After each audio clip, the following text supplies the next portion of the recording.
चारों हासामाई चारों भासामाई जननी जननी जननी वंदे उत्कल जननी वंदे उत्कल जननी वंदे। आज हम बात करेंगे एक ऐसे मोन्यूमेंट के बारे में जिसके बारे में गुरुदेव रविंद्रनाथ टैगोर ने कहा था, "Here the language of stone surpasses the language of man." हम बात कर रहे हैं उड़ीसा में स्थित कोणार्क सन टेम्पल के बारे में। अगर इसकी प्रॉपर लोकेशन देखी जाए तो ये उड़ीसा के पुरी डिस्ट्रिक्ट में लोकेटेड है, जहाँ पे जगन्नाथपुरी टेम्पल भी मिलता है। और उड़ीसा में स्थित और मोन्यूमेंट्स की हम बात करें नॉर्थ टू साउथ की लोकेशन के बारे में, तो सबसे नदन साइड में हमको सिम्पलीपल नेशनल पार्क मिलेगा। उसके नीचे हमको भीतरकनिका नेशनल पार्क, जहाँ पे गहिर माथा वाइल्ड लाइफ सेंचुरी भी है, जहाँ पे ऑलिव रिडली टर्टल्स आते हैं। इसके नीचे धौली मिलेगा हमको, जहाँ पे अशोकन रॉक कट एडेक्ट्स मिलते हैं, जहाँ पे कलिंग युद्ध लड़ा गया था। और इसके नीचे सदर्न साइड में हमको मिलेंगे कोणार्क टेम्पल, पुरी और चिल्का लेक। हमें एक चीज़ याद रखनी है कि Konark sun temple Jagannathpuri temple के नदन साइड में लोकेटेड है और जगन्नाथपुरी के नीचे है सदर्न साइड में चिल्का लेक। क्योंकि लोकेशन बेस्ड कभी कभी क्वेश्चंस पूछ लिए जाते हैं, तो हमें प्रॉपर लोकेशंस पता होनी चाहिए। कोणार्क सन टेम्पल एक आर्किटेक्चरल मार्वल है भारत के एक एंशिएंट सिविलाइजेशन का। यहाँ पे अगर इसका मीनिंग देखा जाए लिटरल सेंस में, तो कोण का मीनिंग होता है किनारा या फिर कॉर्नर, और अर्क का मीनिंग होता है सन, तो इसको कह सकते हैं सूर्य का किनारा। इसको 1984 में यूनेस्को की वर्ल्ड हेरिटेज साइट्स में शामिल किया गया था। कोणार्क सन टेम्पल को इसके ब्लैक कलर के कारण ब्लैक पगोडा कहा जाता है, और जो जगन्नाथपुरी टेम्पल है उसे वाइट पगोडा कहा जाता है। ये बना हुआ है मेनली खोंडिलाइट जो रॉक्स हैं उनसे। ये खोंडिलाइट रॉक्स हमको मिलती हैं भारत का जो ईस्टर्न घाट्स वाला जो रीजन है यहाँ पे। ये जो खोंड शब्द है यहाँ पे जो रहने वाली खोंड ट्राइब है उसके नाम से आया है। ये बेसिकली मेटामॉर्फिक रॉक्स होती हैं जो कि फोलिएटेड होती हैं। टेम्पल को कंस्ट्रक्ट करवाया था नरसिम्हा देव वन ने of eastern Ganga dynasty 1250 CE के टाइम पे। सन टेम्पल के मेन आर्किटेक्ट विशु मोराना थे और इनके बेटे धर्मपद थे। इसको बनाने में अप्रॉक्सीमेटली 12 साल का समय लगा और इसको बनाने में 1200 से ज़्यादा आर्टिसंस ने काम किया था। और कहा जाता है इसकी कंस्ट्रक्शन से पहले के टाइम पे धर्मपद जो थे वो सुसाइड कर लेते हैं। कहा जाता है कि पहले एकदम एक कोस्ट लाइन पे था और इसके नॉर्थ साइड में एक रिवर फ्लो हुआ करती थी, चंद्रभागा रिवर। आज ये रिवर एग्जिस्ट नहीं करती है, बट यहाँ पे एक चंद्रभागा नाम का एक फेस्टिवल है जो अभी भी होता है। और इसकी अगर मेन थीम्स की बात करें हम, तो इसकी जो मेन थीम्स हैं वो डेली लाइफ के ऊपर हैं। यहाँ पे एनिमल्स हमको मिल जाएंगे, जो मेन स्कल्पचर्स हैं उनमें म्यूजिशियंस हमको मिल जाएंगे। इरोटिक थीम्स भी यहाँ पे मिलती हैं, बहुत ज़्यादा एनिमल्स हो गए, हॉर्सेस हो गए, लायन हो गए, इन सब का डिपिक्शन यहाँ पे मिलता है। और यहाँ पे जो आर्किटेक्चरल जो स्कल्पचर्स बनाए हुए हैं बहुत ही डिटेल में, बहुत ही इंट्रिकेटली बनाए हुए हैं। कोणार्क सन टेम्पल को कलिंगा स्टाइल ऑफ आर्किटेक्चर में या फिर ओडिशा स्टाइल ऑफ आर्किटेक्चर में बनाया हुआ है। Kalinga style of architecture Nagara style का ही एक सब टाइप है। यहाँ पे जो मेन शिखर्स रहते हैं उनको देउल बोलते हैं। देउल का मीनिंग उड़िया लैंग्वेज में श्राइन है। यहाँ पे पिलर्स नहीं मिलेंगे किसी भी स्ट्रक्चर्स में, और जो इंटीरियर रहता है यहाँ पे इंटीरियर वॉल्स रहती हैं वो एकदम प्लेन रहती है, ज़्यादा उसमें स्कल्पचर या फिर डेकोरेशन हमको नहीं मिलेंगे। बट जो एक्सटीरियर वॉल्स रहेंगी वो बहुत ही लेविशली डेकोरेटेड रहेंगी। यहाँ पे आयरन के गर्डर्स इन चीज़ों का यूज़ किया जाता है। और यहाँ पे अगर हम देखें जो सबसे बैक पे जो मेन श्राइन रहती है जहाँ पे गॉड रहते हैं उसको देउल बोलते हैं, और उसकी फ्रंट पे एक जो चीज़ रहती है उसको जगमोहन या फिर प्रेयर हॉल बोलते हैं।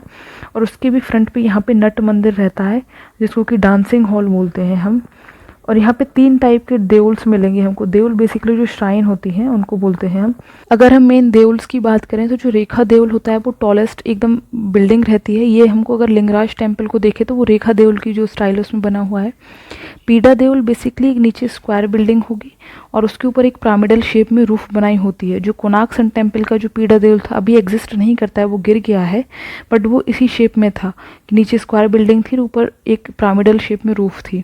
जो खाखरा देउल होते हैं वो नीचे रेक्टेंगुलर एक बिल्डिंग्स रहती है और उनके ऊपर एक ट्रंकेटेड पिरामिडल शेप की रूफ रहती है। बेसिकली ये जो फेमिनाइन जो डिएटीज़ रहती है, हमारी गौरी टेम्पल हो गया, उन सब में हमको ये चीज़ें मिलेंगी। और जो एक मेन फीचर हमें याद रखना है कि जो कलिंगा स्टाइल ऑफ आर्किटेक्चर इसमें बाउंड्री वॉल्स हमें मिलती हैं। अगर हम कोणार्क सन टेम्पल की बात करें तो हमको यहाँ पे बाउंड्री वॉल मिल जाएगी, बट ये अभी हमको बहुत ही डिलेपिडेटेड स्टेट में मिलता है। इसका जो मेन विमान था, जो शिखर था, जिसे उड़ीसा में पीडा देवल बोलते हैं, वो 1837 में गिर चुका है। जो मेन श्राइन थी डीएटी की वो गिर चुकी है, अभी वो है नहीं। अभी जो चीज़ हमें देखने को मिलती है मेन, वो जगमोहन है, जो प्रेयर हॉल है वो बचा है। और सामने इसके फ्रंट पे यहाँ पे नट मंदिर है, डांसिंग हॉल है। डांसिंग हॉल से बेसिकली एंशिएंट टाइम से ही जो उड़ीसा में डांसिंग कल्चर बहुत ज़्यादा रहा है। यहाँ पे जो देवदासी सिस्टम था, एक बार प्रीलिम्स में क्वेश्चन पूछा हुआ था कि devadasi system is related to which temple, तो वो जगन्नाथपुरी टेम्पल के बारे में था, क्योंकि ये हॉल्स यूज़ किए जाते थे पहले जो किंगडम्स होती थी उस टाइम पे डांस की जो परफॉर्मेंसेस होती थी उन सब के लिए। अभी भी यहाँ पे डांस परफॉर्मेंसेस होते हैं।